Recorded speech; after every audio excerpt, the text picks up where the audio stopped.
Unha das primeiras barreiras que tes que romper é precisamente esa visión que teñen da xente do pasado, non? Porque efectivamente tenden a velos como a xente como moi desaliñada, que fala con gruñidos, que, non sei, que lle costa comunicarse, que non ten, digamos que un comportamento xestual semellante ao noso, non? O que dicía antes, máis parecido dos monos, non? Esa imaxe. Evidentemente tiñan cultura, tiñan normas, non eran tan violentos ou non tiñan esa violencia que se acostuma a asociar, e resulta de gran interese porque nos últimos anos estamos vendo como se desmitifica esta visión, non? Vemos que realizan, bueno, ou teñen un fenómeno gráfico que nós coñecemos como arte rupestre vinculado pois cos seus pensamentos ou coas súas características culturais.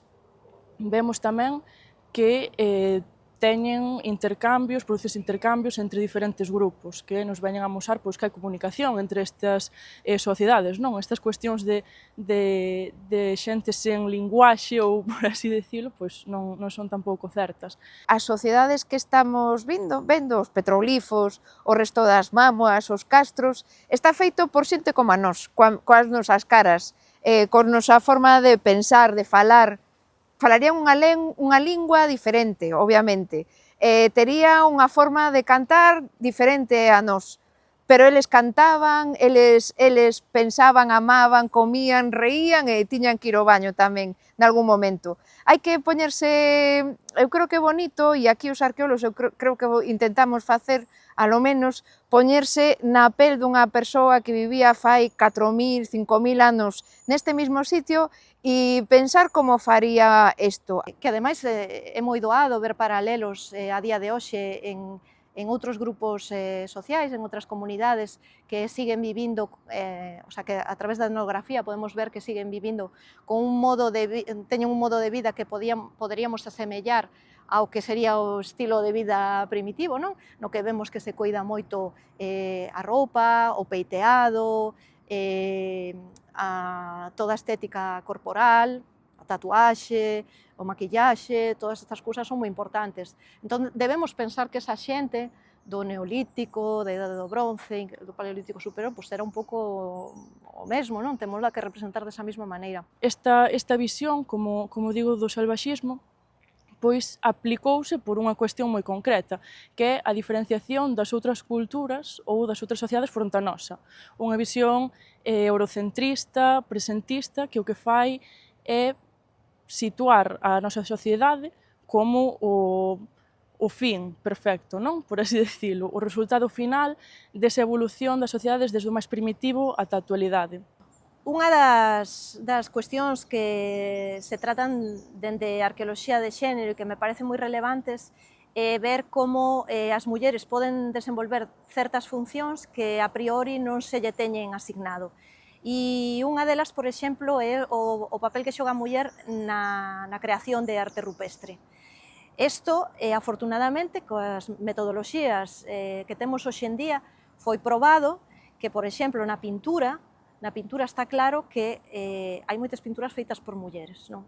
Isto xa é digamos que está probado de tal maneira que xa é indiscutible polo análise das pegadas dactilares, polo análise, por exemplo, do tamaño das mans. É verdade que no gravado pois non se poden ao mellor facer este tipo de análisis, non? Tan rigurosos, non? Pero si isto está sucedendo na pintura, por que non vai suceder no gravado tamén? Ademais, sabemos que a combinación de gravado e pintura na prehistoria é moi frecuente, entón non hai razóns para pensar que a muller non gravaba petróglifos. O que estamos vendo é que a autoría pois, é moi clara.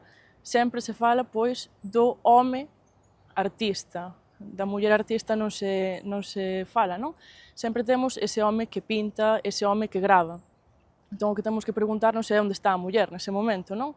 Tanto a muller como as crianzas pois, foron deixadas de lado no discurso da prehistoria. Non se sabe que é o que pasaba con elas, onde estaban, mentres estes homes cazaban, estes homes facían certas cousas, todo se levaba a cabo alrededor das súas figuras, non? Tamén nos últimos anos, os estudos que se están desenvolvendo veñen a mostrarnos pois que a muller estaba aí, como é evidente, só que é un problema de como nós a estamos tratando, non? De como abordamos estas situacións, o que é froito pois dunha sociedade marcadamente machista. As mulleres sempre se atribuíu pois o traballo vinculado co cuidado dos nenos, cando hoxe vemos que participaban na creación destas evidencias gráficas, non? Igual que as crianzas participaban na caza, participaban na recolección e nun conxunto de actividades moito máis diversa. Pero igual que faltan mulleres, faltan outros grupos de poboación que fan o noso 100% como son os nenos. Moi pouco se fala da crianza e do que suponía os nenos na prehistoria ou os vellos. Entón, o sea, hai un 20%, un 30% da poboación que sí que está aí presente, pero o resto parece que estamos desaparecidos. Non xogaban un rol activo, digamos que no feito xa non da guerra, sino incluso da fabricación de ferramentas ou de outras tecnoloxías complexas, como poden ser, eu que sei, a orfebrería, o procesado de manipulación de alimentos, o coñecemento procesado tamén das plantas para temas de saúde e tal, pois esos son temas moi innovadores, non? De desenvolvemento moi tecnolóxico, no que a muller non aparecía para nada, sin embargo sabemos que a súa participación é moi activa, non? Sempre se fala, non? Que na idade do bronce en Galicia hai como un paso dende o neolítico hasta a idade do bronce, na que parece haber un cambio en algúns patróns, que polo menos hai como unha especie de masculinización ou algo así, polo menos das representacións. E eu creo que iso é tamén algo interesante para analizar e para estudiar, porque é unha conclusión dun proceso de investigación, pero eu casi preguntaría, e sin ser especialista nesta tema, si o que pasa non é que nos estamos poñendo foco nos temas máis masculinos que se están representando neste tipo de arte. Sempre se asociou as tumbas con armas aos homes e as tumbas con xollería ás mulleres.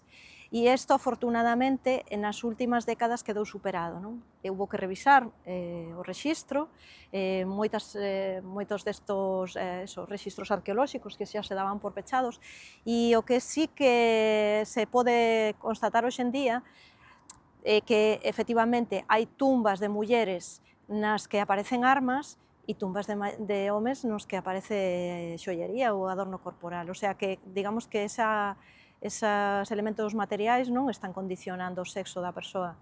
E, bueno, isto púdose probar pois gracias sobre todo ao traballo da antropoloxía física, non? Que é a que analiza os restos humanos e é capaz de identificar que estes restos son de mulleres e non de homes, cando a priori, cando se facían estas primeiras excavacións, xa non se paraban tanto a ver de que sexo era o individuo, simplemente polo seu enxoval xa se caracterizaban. Se non hai probas moi evidentes de que unha actividade é totalmente relacionada con sexo, é mellor ser prudentes con ese tipo de interpretacións e estar abertos. O problema non é pensar que pois as mulleres ou as crianzas non estaban aí, non estaban desenvolvendo unhas actividades concretas. O problema é que nós non somos capaces, ou non éramos capaces ata non fai moito tempo, de ver onde estaban. Centrábamos únicamente pois nese home artista que está aí pois a gravar nunha parede, el só, con outros homes na máis, é dicir, unha cuestión un pouco complexa que temos que tamén ir desmitificando, temos que tratar de ver a sociedade pois dunha maneira máis cunha perspectiva de xénero que integre tanto os homes como as mulleres, como as persoas de diversas edades, os anciáns, as crianzas, etc.